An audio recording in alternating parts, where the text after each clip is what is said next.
Hello, I'm Ninja Greg, and you're watching the Ninja Greg Show. And you're probably wondering what happened to me for the past week. Well, I've been spending my time preparing for and going to Star Wars Celebration Orlando 2017. Now, I was there as, I wasn't there like a celebrity guest or anything.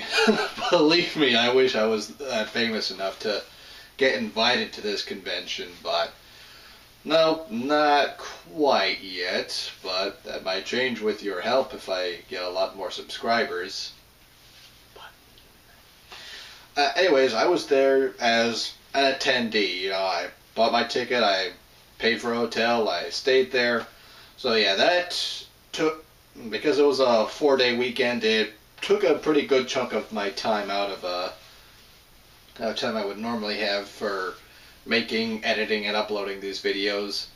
Plus, I've been having internet problems again, but that's been fixed. It's back to business as always, and maybe in the future I'll release a special video documenting the time I had at Star Wars Celebration, but I haven't decided completely, so don't count on it, but if I do decide, you'll definitely know.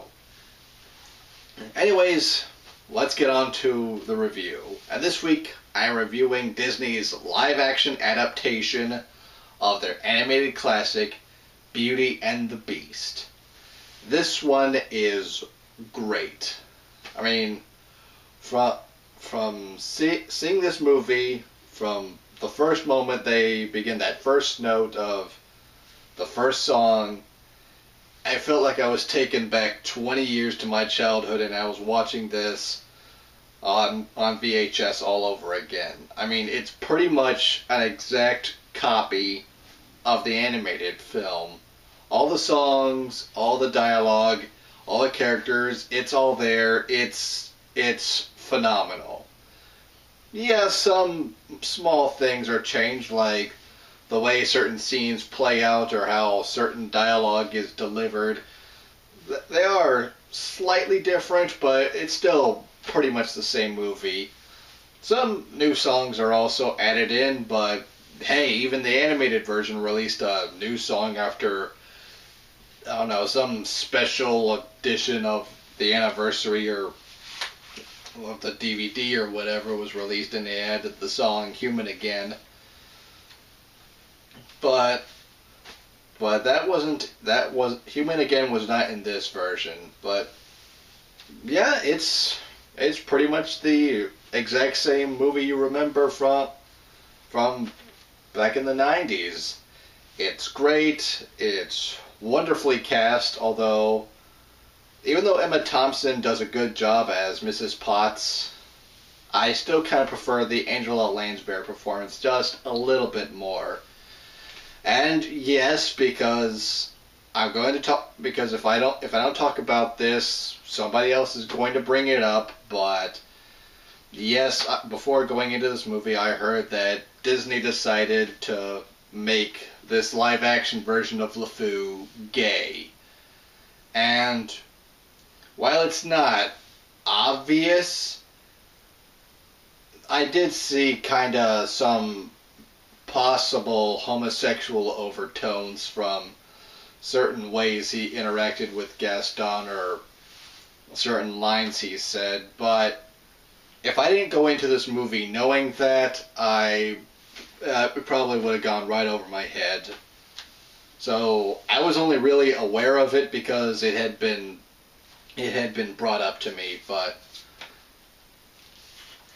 as long as you don't tell anyone about it, unless they're really observant, they're probably not gonna pick up on it. But and it doesn't really change much in the movie because they do virtually nothing with it at all. It's pretty much inconsequential. But yeah, I really like this movie. It's I dare I say one of the best live action adaptations of an animated Disney movie I've seen so far, and if the rest of them keep following the example of this movie, I can honestly say they're just going to get better and better as time goes on. Anyways, that's Beauty and the Beast. If you like the animated version, you're gonna love this version. It's just phenomenal. You're not gonna be disappointed, especially if you're a big fan of the original animated one. Go see it while it's still in theaters, and if it's not in theaters anymore, then buy it when it comes out on DVD. This is a must-see and a must-own. I'm Ninja Greg. You've been watching The Ninja Greg Show. Don't forget to like, subscribe, and click that bell for notifications whenever I put something new up. I'll see you next time.